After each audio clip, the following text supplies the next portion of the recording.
अस्सलाम वालेकुम नाजरीन, मैं फलक शेर और तुसी देख रहे हो सरदार कमाल ऑफिशियल। नाजरीन, अज बड़ी ही अफसोसनाक खबर है। एक ऐसी आवाज़ जिन्हों ना सिर्फ पाकिस्तान बल्कि पंजाबी ते उर्दू नूं जिथे जिथे भी समझा जाता है, जिथे जिथे सुर दा तलक इंसान दे नाल है, वो सारे लोग उस आवाज़ नाल मुहब्बत करते हैं। मेरी मुराद असद अब्बास, जिहड़े अज इस दुनिया फानी तो कूच कर गए हैं, तो उन्हों का नाजरीन जनाजा आ रहा है। आओ उहदे च शरीक होइए।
ਤੇ ਮੇਰੇ ਨਾਲ ਮੌਜੂਦ ਨੇ ਅਸਦ ਅਬਾਸ ਤੇ ਭਾਈ ਵੱਡੇ ਭਾਈ, ਜਿਨ੍ਹਾਂ ਦਾ ਤੁਸੀਂ ਬਹੁਤ ਸਾਰੇ ਇੰਟਰਵਿਊਜ਼ 'ਚ ਨਾਮ ਸੁਣਿਆ ਹੈ ਕਿ ਬਹੁਤ ਸਾਰੀਆਂ ਕੋਸ਼ਿਸ਼ਾਂ ਕਾਵਿਸ਼ਾਂ ਫਾਈਨੈਂਸ਼ਲੀ ਤੌਰ ਤੇ ਖੂਨ ਹੋਣ ਦੇ ਨਾਤੇ ਤੇ ਹੈ ਸੀ, ਲੇਕਿਨ ਉਹ ਫਨਕਾਰ ਵੀ ਵੱਡਾ ਸੀ। ਤੇ ਇਹਨਾਂ ਨਾਲ ਗੱਲ ਕਰਦੇ ਹਾਂ। ਅਸਲਾਮ ਅਲੈਕੁਮ। ਵਾਲੇਕੁਮ ਅਸਲਾਮ। ਸਭ ਤੋਂ ਪਹਿਲੇ ਤੇ ਬੜਾ ਅਫਸੋਸ ਹੋਇਆ ਕਿ ਪਾਕਿਸਤਾਨ ਦਾ ਇੱਕ ਸਰਮਾਇਆ, ਪਾਕਿਸਤਾਨ ਦਾ ਇੱਕ ਵੱਡਾ ਨਾਮ ਜਿਹੜਾ ਅੱਜ ਦੁਨੀਆ ਫਾਨੀ ਛੱਡ ਕੇ ਚਲੇ ਗਏ ਨੇ। ਹਾਂ ਜੀ, ਬਸ ਐਸੇ ਹੀ ਹੋ रहा है। अल्लाह ਦੀ ਰਜ਼ਾ, ਮਾਲਿਕ ਦਾ ਇੱਕ ਫੈਸਲਾ ਹੈ ਔਰ ਉਹਦੇ 'ਚ ਰਾਜ਼ੀ ਅਸੀਂ ਵੀ ਬਸ। ਲੇਕਿਨ ਜ਼ਾਹਿਰ ਹੈ ਇੱਕ ਸਿਲਸਿਲਾ ਹੈ। ਖਾਨ ਸਾਹਿਬ, ਇੱਕ ਭਰਾ ਬਾਹਾਂ ਹੁੰਦੀਆਂ ਨੇ, ਮੋਢਾ ਹੁੰਦੇ ਨੇ, ਤੇ ਤੁਹਾਡੇ ਦੇ ਕੰਮ ਵੀ ਇੱਕੋ ਜਿਹੇ ਸਨ। ਤੁਸੀਂ ਵੀ ਮਾਸ਼ਾਅੱਲਾ ਵੱਡੇ ਗਾਇਕ ਹੋ ਔਰ ਉਹ ਵੀ ਬਹੁਤ ਬੜਾ ਗਾਇਕ ਸੀ। ਤੇ ਜ਼ਿੰਦਗੀ ਦੇ ਵਿੱਚ ਭਰਾਵਾਂ ਦੀ ਕਮੀ ਤਾਂ ਨਹੀਂ ਪੂਰੀ ਹੋ ਸਕਦੀ, ਲੇਕਿਨ ਐਜ਼ ਏ ਫਨਕਾਰ ਤੁਹਾਨੂੰ ਲੱਗਦਾ ਵਾ ਕਿ ਕਦੀ ਉਹਦੀ ਕਮੀ ਪੂਰੀ ਹੋ ਸਕੇ? ਮੇਰਾ ਨਹੀਂ ਖਿਆਲ। ਅਸਦ ਇੱਕ ਆਪਣੀ ਜਗ੍ਹਾ ਉਹ ਰੱਖਦਾ ਸੀ, ਮਿਆਰ ਰੱਖਦਾ ਸੀ, ਮਰਤਬਾ ਰੱਖਦਾ ਸੀ। ਇਹ ਗਾਇਕੀ ਬਿਲਕੁਲ ਹੀ ਇਹਦੀ ਆਪਣੀ ਸੀਗੀ। ਬਹੁਤ ਜ਼ਿਆਦਾ ਛੋਟੀ ਉਮਰ 'ਚ ਉਹਨੇ ਬਹੁਤ ਜ਼ਿਆਦਾ ਸ਼ੋਹਰਤਾਂ ਹਾਸਿਲ ਕੀਤੀਆਂ ਔਰ ਬਹੁਤ ਅੱਛਾ ਉਹਨੇ ਗਾਇਆ ਔਰ ਐਸਾ ਗਾਇਆ ਕਿ ਸਾਡਾ ਅਸੀਂ ਸਿੰਪਲੀ ਇਹੀ ਕਹਿ ਸਕਦੇ ਕਿ ਸਾਨੂੰ ਉਸ 'ਤੇ ਮਾਣ ਸੀਗਾ। ਔਰ ਬਸ ਇਹ ਵੀ ਕਹਿ ਸਕਦੇ ਕਿ ਉਹ ਅੱਜ ਮਾਣ ਸਾਡੇ ਟੁੱਟ ਵੀ ਗਏ ਨੇ। ਅੱਛਾ, ਡੋਨੇਸ਼ਨ ਦਾ ਸੈਟਅਪ ਤੇ ਕਾਫੀ ਦੇਰ ਤੋਂ ਚੱਲ ਰਿਹਾ ਸੀ ਔਰ ਬਕੌਲ ਅਸਦ ਬਾਈ ਦੇ ਕਿ ਬਹੁਤ ਸਾਰੇ ਓਵਰਸੀਜ਼ਰ ਪਾਕਿਸਤਾਨੀ ਸਾਡੇ ਭਰਾ ਔਰ ਪਾਕਿਸਤਾਨ ਦੇ ਵਿੱਚੋਂ ਵੀ ਬਹੁਤ ਸਾਰਿਆਂ ਨੇ ਬੜਾ ਪਿਆਰ ਕੀਤਾ। ਤੇ ਮੁਲਕ ਤੋਂ ਬਾਹਰ ਜਿਹੜਾ ਇਹਨਾਂ ਦਾ ਅੰਦਰਲਾ ਸੈਟਅਪ ਚੇਂਜ ਹੋਣਾ ਸੀ, ਇਹ ਨਾ ਜਾਣ ਦੀ ਵਜ੍ਹਾ ਕੀ ਬਣੀ? ਐਕਚੁਅਲੀ ਬਾਹਰ ਵਾਲੀ ਕੰਡਲਾਸ ਜਿਹੜਾ ਉਹਦਾ ਇਸੇ ਸਡਨ ਜਿਹੜਾ ਉਹਦਾ ਟਾਈਮ ਸੀਗਾ ਨਾ ਆਖਰੀ ਵਕਤ 'ਚ, ਇਹ ਕੁਝ ਵਿਦਿਨ 2 ਵੀਕ 'ਚ ਇਹ ਸਾਰਾ ਉਹਦਾ ਮਸਾਇਲ ਮੰਜ਼ਰ ਆਮ 'ਤੇ ਸ਼ੁਰੂ ਜ਼ਿਆਦਾ ਐਕਟਿਵ ਹੋ ਗਏ ਸੀ, ਜਿਹਦੇ 'ਚ ਉਹਦਾ ਜਿਗਰ ਖਰਾਬ ਹੋ ਗਿਆ ਸੀ, ਜਿਹਦਾ 'ਚ ਉਹਨਾਂ ਨੂੰ ਹੈਪਾਟਾਈਟਿਸ ਡਾਇਗਨੋਜ਼ ਹੋ ਗਈ ਸੀ, ਫਿਰ ਜਿਹਦੇ 'ਚ ਸ਼ੂਗਰ ਦਾ ਵੀ ਸੀਗਾ। ਮਤਲਬ ਇਹ ਸਾਰੀਆਂ ਬਿਮਾਰੀਆਂ ਨੇ ਇੱਕਦਮ ਉਹਨੂੰ ਪਕੜ ਲਿਆ ਸੀ। ਫਿਰ ਉਹ ਗਨੂਦਗੀ ਹੁੰਦੀ ਹੈ ਇੱਕ, ਜਦੋਂ ਇਹ ਕਲੀਏ ਦੇ ਬਾਹਰ ਨਹੀਂ ਨਿਕਲਦੇ ਡਾਇਲਿਸਿਸ ਦੇ ਜ਼ਰੀਏ, ਤੇ ਉਹ ਤੁਹਾਨੂੰ ਇੱਕ ਗਨੂਦਗੀ ਔਰ ਇੱਕ ਕੋਮਾ ਦੀ ਸੂਰਤ 'ਚ ਲੈ ਜਾਂਦੇ ਨੇ। ਤੇ ਕੁਛ ਅਰਸਾ ਉਹ ਵੀ ਉਹ ਫਿਰ ਭੁੱਲਣ ਲੱਗ ਪਿਆ ਸੀ, ਯਾਦਾਸ਼ਤ ਦੀ ਮੈਮਰੀ ਲਾਸ ਹੋਣੀ ਸ਼ੁਰੂ ਹੋ ਗਈ ਸੀ। ਤੇ ਇਹ ਮਾਮਲੇ 'ਚ ਤੁਸੀਂ ਕਦੀ ਵੀ ਟਰੈਵਲ ਨਹੀਂ ਕਰਵਾ ਸਕਦੇ ਸੀਗੇ। ਔਰ ਵੈਸੇ ਵੀ ਇਹ ਚੀਜ਼ਾਂ ਦਾ ਜਿਹੜਾ ਇੱਕ ਟਾਈਮ ਔਰ ਬੜਾ ਪਹਿਲੇ ਸਟਾਰਟ ਵਾਲਾ ਜਿਹੜਾ ਹੁੰਦਾ ਹੈ ਨਾ, ਉਸ ਤੋਂ ਜਾ ਕੇ ਤੁਸੀਂ ਇੰਟਰਨੈਸ਼ਨਲੀ ਟਰੈਵਲ ਕਰਵਾ ਸਕਦੇ ਹੋ।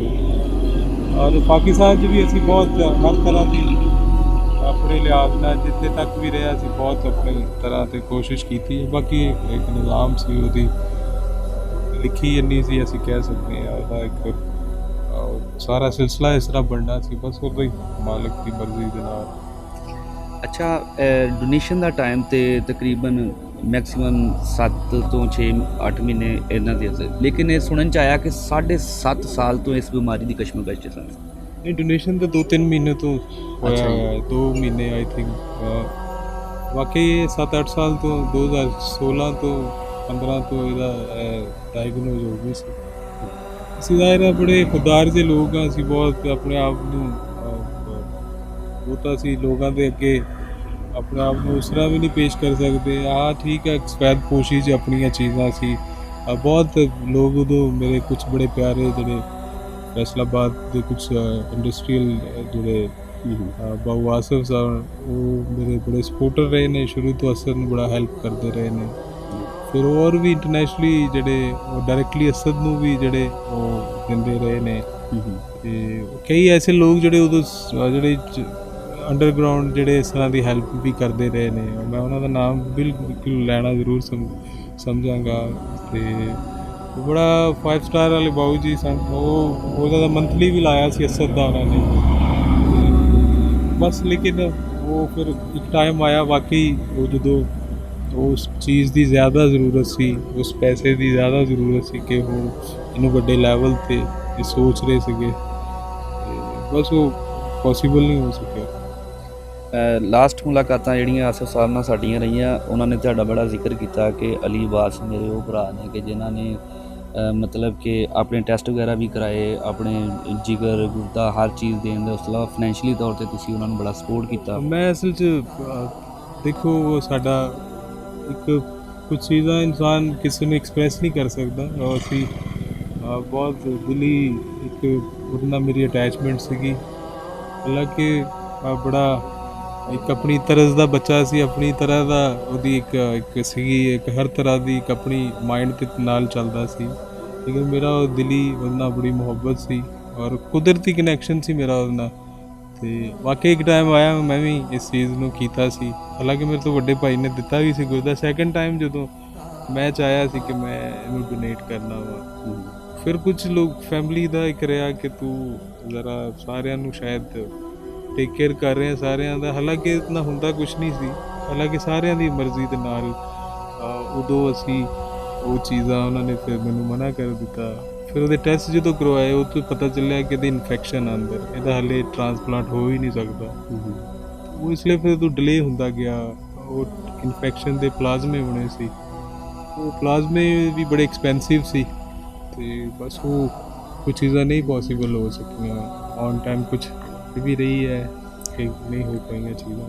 ਲਾਸਟ ਟਾਈਮ ਤਕਰੀਬਨ 17 ਦਿਨ ਹਸਪੀਟਲ 'ਚ ਰਹੇ ਨੇ, ਇਸ ਤੋਂ ਪਹਿਲੇ ਉਹ ਠੀਕ ਰਹੇ ਨੇ, ਮਤਲਬ ਜੀ ਜੀ ਜੀ ਫਿਜ਼ੀਕਲੀ ਤਾਂ ਨਹੀਂ ਪਰ ਉਹ ਮੈਂਟਲੀ ਤੌਰ ਤੇ ਚੱਲਦੇ ਫਿਰਦਾ ਹਰ ਤਰੀਕੇ ਨਾਲ ਐਕਟਿਵ ਸੀ।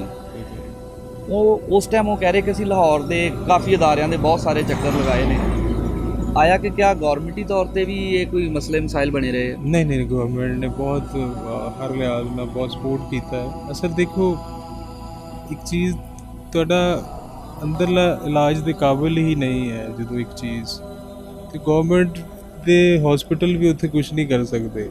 ਅਸਲ 'ਚ ਇੰਟਰਨਲ ਮਾਮਲਾਤ ਮੈਂ ਜਿਸ ਤਰ੍ਹਾਂ ਪਹਿਲੇ ਦੱਸ ਚੁੱਕਾ, ਉਹਦਾ ਲੀਵਰ ਖਰਾਬ ਹੋ ਗਿਆ ਸੀ, ਉਹਦੇ ਕਿਡਨੀ ਤੇ ਆਲਰੇਡੀ ਪਹਿਲੇ ਫੇਲੀਅਰ ਸੀ, ਫਿਰ ਉਹਨਾਂ ਨੂੰ ਹੈਪਾਟਾਈਟਸ ਉਹਨੂੰ ਹੋ ਗਿਆ ਸੀ, ਫਿਰ ਨਾਲ ਸ਼ੂਗਰ ਸੀ, ਫਿਰ ਉਹ ਮੈਂ ਦੱਸ ਰਿਹਾ ਸੀ ਕਿ ਉਹ ਅੰਦਰ ਜਿਹੜਾ ਇਨਫੈਕਸ਼ਨ ਜਿਹੜਾ ਸੀ ਉਹ ਬਹੁਤ ਜ਼ਿਆਦਾ ਤਾਦਾਦ 'ਚ ਹੋ ਗਿਆ ਸੀ ਉਹਦੇ, ਜਿਸ ਵਜ੍ਹਾ ਤੋਂ ਉਹ ਚੀਜ਼ਾਂ ਪੋਸੀਬਲ ਨਹੀਂ ਹੋ ਸਕੀਆਂ। ਗਵਰਨਮੈਂਟ ਬਿਲਕੁਲ ਬਹੁਤ ਸਪੋਰਟਿਵ ਰਹੀ ਹੈ। ਮੈਨੂੰ ਯਾਦ ਹੈ ਮੇਰੇ ਬੜੇ ਪਿਆਰੇ ਮੋਹਸਿਨ ਜਾਫਰ ਸਾਹਿਬ PTV ਦੇ, ਉਹਨਾਂ ਨੇ PKLI ਗੱਲ ਕੀਤੀ ਸੀ ਸਾਡੇ ਨਕਵੀ ਸਾਹਿਬ ਨਾਲ, ਔਰ ਉਹਨਾਂ ਨੇ ਉੱਥੇ ਭੇਜਿਆ ਇਲਾਜ ਬਕਾਇਦਾ। ਫਿਰ ਗਵਰਨਮੈਂਟ ਤੋਂ ਇਲਾਵਾ ਉਸ ਤੋਂ ਇਲਾਵਾ ਫਿਰ ਮੇਰੇ ਖਿਆਲ ਮਲਕ ਰਿਆਜ਼ ਸਾਹਿਬ ਨੇ ਵੀ ਅਸਰ ਨਾਲ ਕਾਫੀ, ਉਹ ਵੀ ਹਸਪੀਟਲ ਵਿਜ਼ਿਟ ਕਰਕੇ ਆਏ ਸੀ ਕਾਫੀ ਜਗ੍ਹਾ, ਯਾਨੀ ਅਸੀਂ ਕਾਫੀ ਜਗ੍ਹਾ 'ਤੇ ਹੁੰਦੇ ਆਏ ਸੀ। ਬਾਕੀ ਉਹ ਜਦੋਂ ਅਸਲ 'ਚ ਹੁਣ ਗੱਲਾਂ ਹੀ ਰਹਿ ਜਾਣੀਆਂ ਨੇ, ਔਰ ਬਾਕੀ ਜੋ ਨਿਜ਼ਾਮ ਸੀ ਉਹਦੀ ਮਾਲਕ ਦਾ, ਉਹਦਾ ਟਾਈਮ ਸੀ, ਬਸ ਉਹ ਹੋ ਗਿਆ। ਅੱਲਾਹ ਪਾਕ ਤੁਹਾਨੂੰ ਸਬਰੇ ਜਮੀਲ ਅਤਾ ਫਰਮਾਏ, ਔਰ ਸਾਡੇ ਨਾਲ ਇਸ ਟਾਈਮ ਮੁਲਕ 'ਚ ਜਿੰਨੇ ਵੀ ਉਰਦੂ ਪੰਜਾਬੀ ਸਮਝਣ ਵਾਲੇ ਨੇ ਜਾਂ ਜਿਹੜੇ ਸੁਰ ਪਸੰਦ ਲੋਕ ਨੇ, ਤੇ ਸਾਰਿਆਂ ਦੀਆਂ ਢੇਰ ਸਾਰੀਆਂ ਦੁਆਵਾਂ, ਅੱਲਾਹ ਪਾਕ ਉਹਨਾਂ ਦੀਆਂ ਅਗਲੀਆਂ ਮੰਜ਼ਿਲਾਂ ਆਸਾਨ ਫਰਮਾਉਣ, ਔਰ ਤੁਹਾਨੂੰ ਤੁਹਾਡੀ ਫੈਮਿਲੀ ਨੂੰ, ਉਹਨਾਂ ਦੇ ਚਾਹੁਣ ਵਾਲਿਆਂ ਨੂੰ ਸਬਰੇ ਜਮੀਲ ਅਤਾ।